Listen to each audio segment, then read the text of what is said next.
Look, the stock you receive from your startup isn't worth anything until you can actually sell it. I mean, let's face it, IPOs are taking longer than ever, so your only shot at liquidity might just be a tender offer. Should you sell now or maybe hold for a year? The wrong move can cost you thousands in taxes. If you're sitting on RSUs or stock options, you might feel rich on paper, which is fair. But until you can turn those shares into real cash, it doesn't mean anything. For as long as I can remember, IPOs and acquisitions were the big liquidity events. But lately, startups are staying private longer and tender offers are somewhat becoming a new norm. So should you sell your shares? Are you leaving money on the table if you don't? Will you owe a massive tax bill? In this video, I'll break down how RSUs work, how tender offers fit into the picture, and the key things to consider before making a move. Make sure to like, subscribe, and drop a comment if you have questions about RSUs or tender offers at startups. Let's start with restricted stock units. RSUs are just a promise of company shares, but they don't have any value until they actually vest.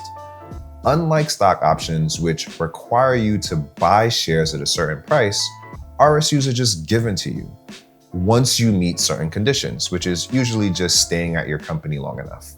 Most startups use a 4-year vesting schedule and a 1-year cliff, meaning after year 1, you'll receive 25% of your RSUs.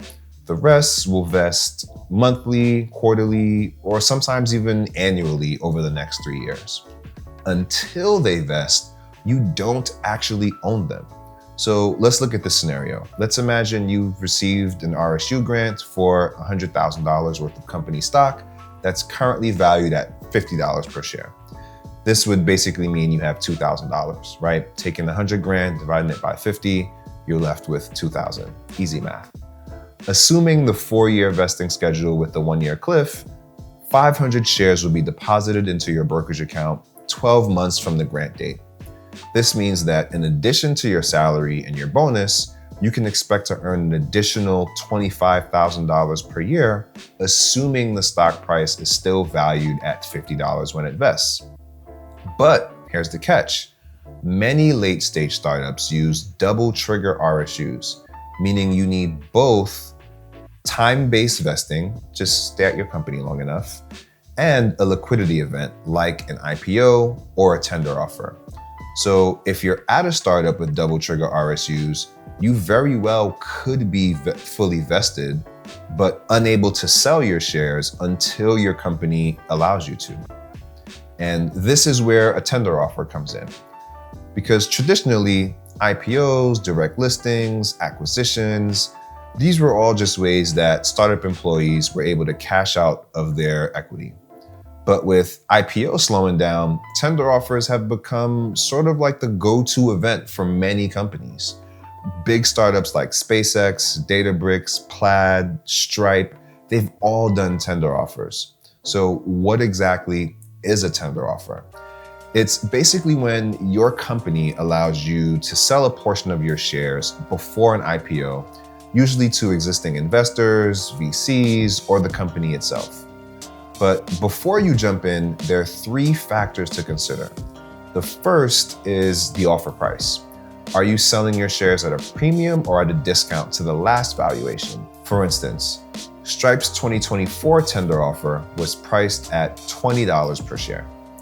If you joined the company before then, your shares were likely worth $40 per share when they vested. Selling in that tender offer, the most recent one last year, meant that you were selling at a loss or a discount.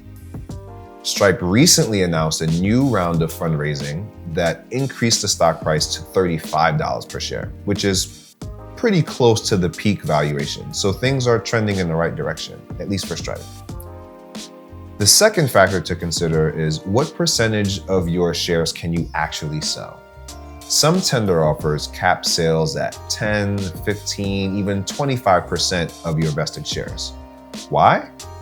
Companies just don't want too many shares leaving the hands of employees and early investors at once.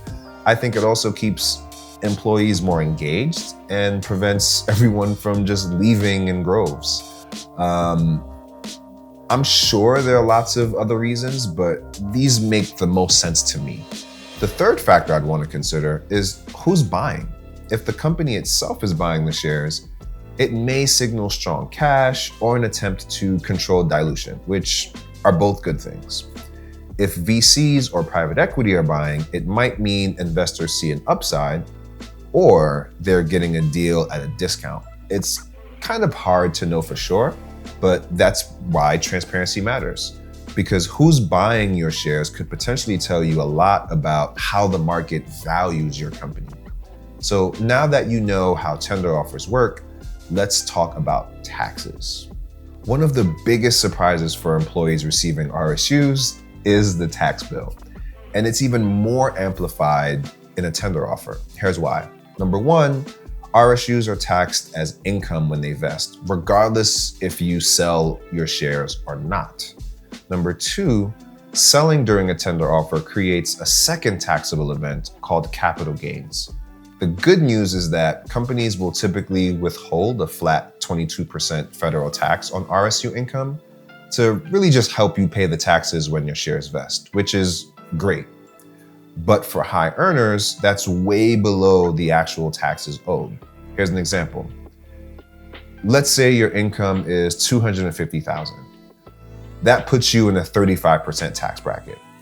But with RSU withholding only at 22%, when you file your taxes in April, you will more than likely owe thousands more at tax time that you didn't necessarily plan ahead for. Where is the money going to come from? The good news is that there's an easy fix for this. If you expect your tax rate to be higher than 22%, a key planning tip is to simply just increase your RSU withholding to 37%, which is the max. If your company doesn't allow for that, then you can increase your withholding on your salary or set aside cash to pay taxes every quarter. If you sell your shares in a tender offer, your gains are then taxed based on how long you've held the shares. So less than 1 year means you have short-term capital gains, which can be taxed as high as 37%. If you've held the shares for more than 1 year, that's called long-term capital gains, and that's taxed at the highest 20%. So at the surface, it may seem like the best thing to do, but holding for a year only to be taxed at that lower 20% tax rate isn't always the right move.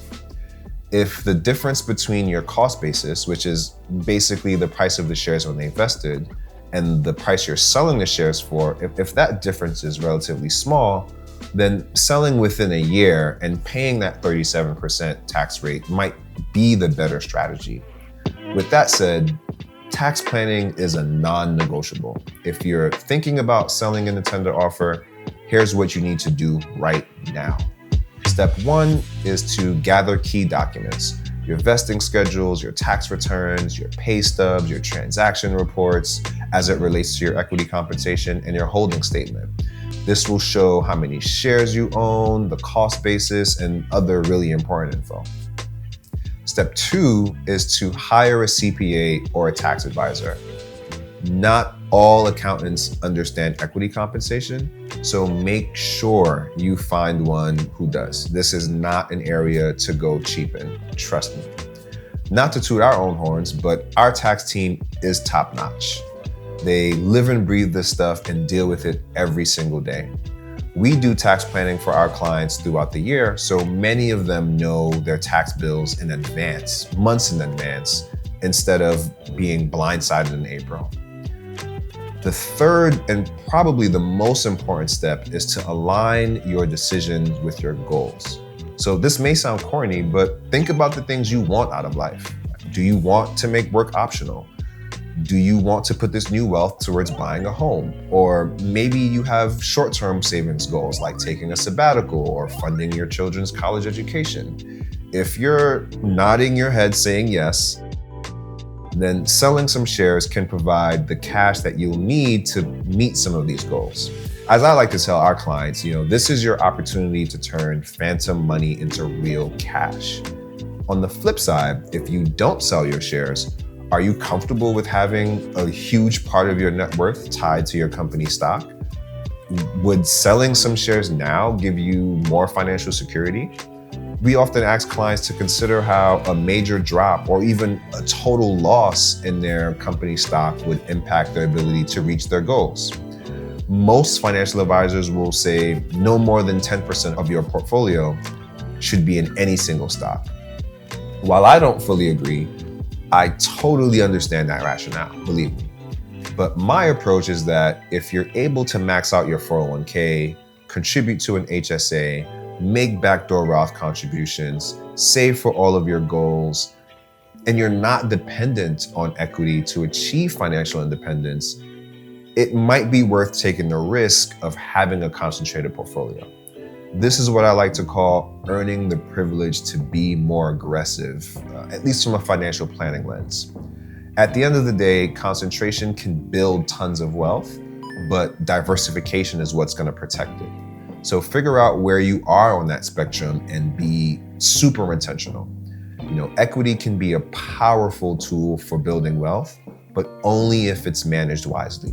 Knowing when to sell, how to diversify, and how to plan for taxes will help you make the most of your RSUs. So if this was helpful, hit that like button, subscribe, and drop a comment if you have any questions about RSUs or tender offers at startups.